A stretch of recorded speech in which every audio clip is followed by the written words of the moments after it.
오늘 말씀 내용은 그 모세가 두 번째 그 하나님의 돌비 10개를 받기 위해서 시내산에 올라갔다가 내려오는 그 내용이 기록이 되어 있습니다. 모세의 그 두 번째 하나님의 말씀을 받아 내려오는 그 모습을 성경은 기록하면서 모세의 얼굴에 광채가 났다, 그렇게 표현하고 있습니다. 아마 여러분 오늘 새벽 교회에 나오시기 위해서 거울로 얼굴을 다 비춰보고 나오셨을 텐데, 여러분 얼굴에는 오늘 새벽 어떤 광채가 빛나셨습니까? 아마 여러분들에게도 모세와 같이 하나님의 은혜의 빛이 여러분 얼굴에서 빛나지 않았을까, 그런 생각을 해봅니다. 모세의 얼굴은 그가 있었던 곳에 따라서 변하게 되었습니다. 여러분들이 아마 그림 그리는 그 느낌으로 모세의 얼굴을 그린다고 하면 그 상황에 있었던 모세의 얼굴을 어떻게 그려낼 수 있었을까? 한번 여러분들이 상상을 한번 해보면 좋을 것 같아요. 애굽 궁정에서 모세가 40년을 생활하다가 마침내 그 동족을 사랑하는 마음에서 애굽 관리를 일하는 그 노동 현장에서 쳐 죽이는 살인을 저지르게 됩니다. 그때 모세의 얼굴은 어떤 빛이 났을까? 애굽 궁정에서 화려하고 또 애굽의 모든 좋은 것들을 누리고 있었을지 몰라도 모세의 얼굴에는 늘 분노의 빛이 비쳐 있지 않았겠습니까? 자기 동족들이 어려움을 당하고 애굽 관리들에 의해서 고통받는 것을 바라보면서 거기에 대한 일종의 분노가 그 모세 마음에 가득 차 있었던 것을 우리가 찾아볼 수 있게 됩니다. 그것이 얼굴에 빛으로 표현됐을 때 인자한 얼굴의 형태는 가지고 있을지 모르지만 그 눈매라든지 입가에는 언제나 살기라든지 혈기가 비춰지지 않았을까?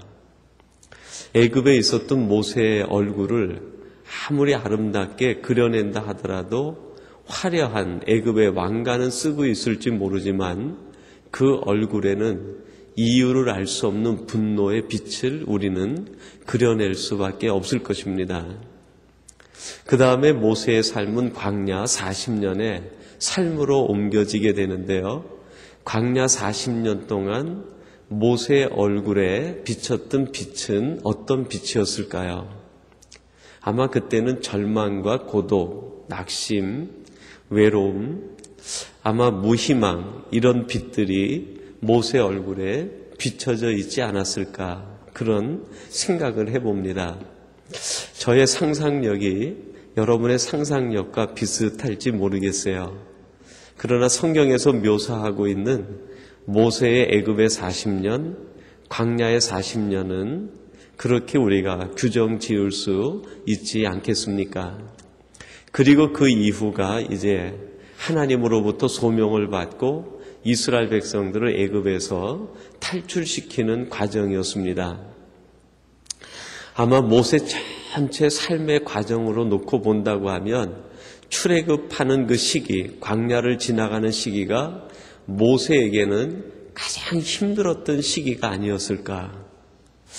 우리가 그렇게 생각해 볼 수 있을 것 같아요.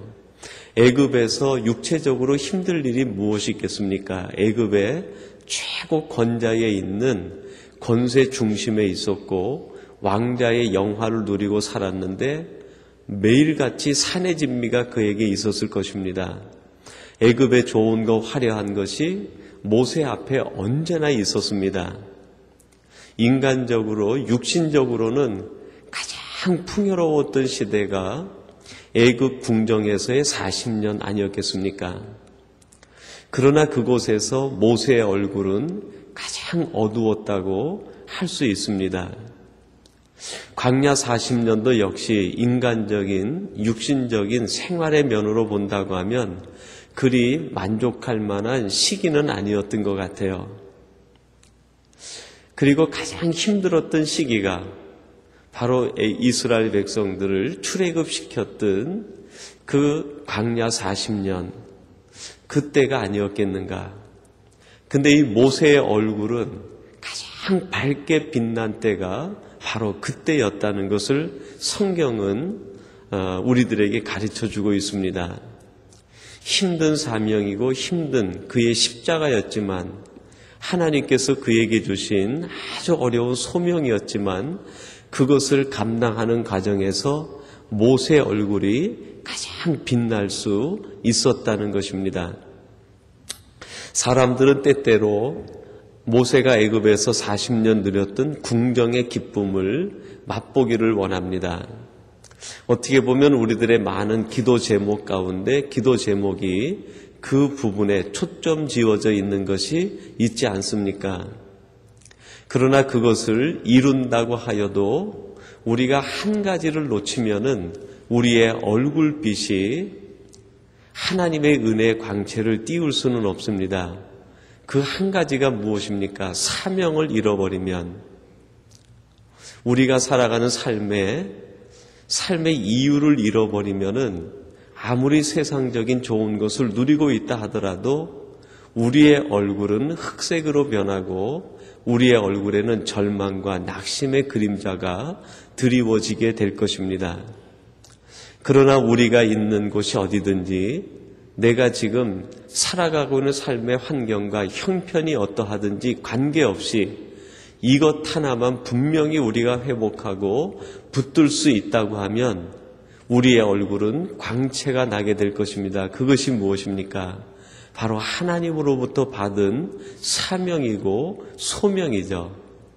우리가 오늘 살아가야 되는 이유를 거기에서 발견할 수 있다고 하면 단언컨대 그분의 얼굴에는 광채가 나게 될 것입니다. 하루 아침 일어날 때 일이 있는 사람과 일이 없는 사람의 아침이 다를 것입니다. 아침에 일어나서 무엇인가 내가 해야 될 일이 있고 삶의 이유가 있고 오늘 내 삶을 투자해야 될 일이 있는 사람은 그 전날부터 준비하는 것이 다르고 그 아침에 일어나는 모습이 다르고 그 아침을 준비하는 그 준비가 얼마나 활기가 차고 힘이 넘치고 생기가 넘치는지 우리의 경험을 통해서도 알 수 있는 것 아니겠습니까?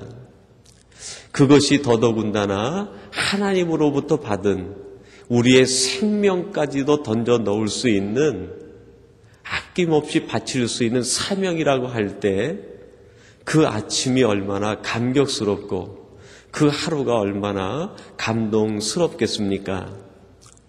모세에게는 가장 힘든 출애굽 지도자의 40년 시간이지만 그의 얼굴은 그 일을 감당하는 과정에서 점점 밝게 빛나 마침내 사람들이 감히 그 얼굴을 바라볼 수 없을 정도로 광채가 났다고 표현하고 있습니다.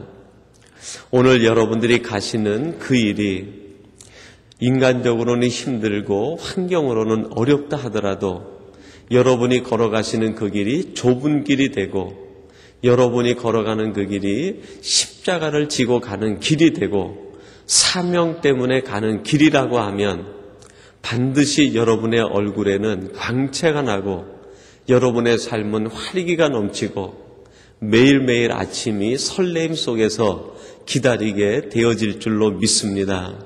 하나님께서 여러분에게 기쁨을 주시되 인간적인 이유 때문에 기쁨을 주는 것이 아니라 사명으로 살기 때문에 그 사명으로 인한 기쁨, 그 사명으로 인한 활력이 날마다 넘치게 되기를 주님의 이름으로 축원합니다. 그러면 모세는 그의 사명을 감당해 가는 과정에서 도대체 무엇을 함께 하나님과 나누고 경험했길래 그의 얼굴이 이렇게 광채로 빛날 수 있었을까? 오늘 말씀을 보면서 한 몇 가지를 함께 나누고자 합니다. 모세는 그의 광야길에서 사명을 감당해 가면서 절제함으로 인하여 그의 얼굴은 점점 더 광채가 나게 되었습니다. 여러분 28절 말씀에 보니까요, 이렇게 말씀하고 있습니다. 모세가 여호와와 함께 40일 40야를 거기 있으면서 떡도 먹지 아니하였고 물도 마시지 아니하였으며 여호와께서는 언약의 말씀 곧 십계를 그 판들에 기록하셨더라, 그렇게 말씀합니다.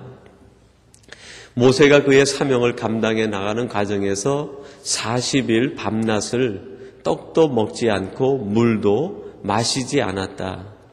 그리고 마침내 그의 얼굴이 광채처럼 빛났다, 그렇게 이야기를 합니다. 떡을 먹지 않았다 하는 것은 식욕을 절제했다는 것입니다. 물을 마시지 않았다는 것은 갈증을 절제했다는 것이죠. 여러분, 떡을 먹지 않았다는 것은 육체적인 본능을 절제했다는 걸 의미합니다. 물을 마시지 않았다는 것은 어떻게 보면 조금 더 영적인 절제를 표현하고 싶었던 말씀의 내용 아니겠습니까? 그는 광야길을 걸어가면서 그가 받은 사명 때문에 절제하는 삶을 살았는데 무엇을 절제했습니까? 인간적인 본능을 절제하고 마음속에 있는 욕망의 갈증들을 절제하며 살아가게 되었다는 것입니다. 여러분, 사명이 분명하면 우리는 절제할 수 있습니다. 하나님 앞에 내가 지금 어떤 모습으로 살아가야 되는지 그 사명을 이해한다고 하면 우리는 그 사명으로 인하여 우리의 인간적인 본능과 인간적인 욕구와 인간적인 욕망 중에서 많은 부분들을 절제하며 살아갈 수 있는 것이죠. 이런 사명에 붙들린 사람을 우리가 신약 시대에서도 한 사람을 발견할 수 있는데 그 사람이 누굽니까? 세례 요한이죠. 세례 요한은 제사장 가문에서 태어났습니다.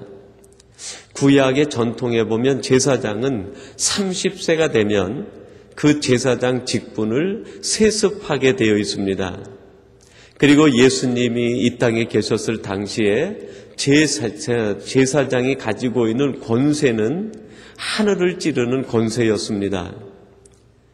그들은 사내들인 공회를 만들고 성전에서 모든 제사와 의식을 통제하면서 이스라엘 모든 백성들의 왕과 같은 존재로 군림하는 사람들이 바로 그들이었습니다.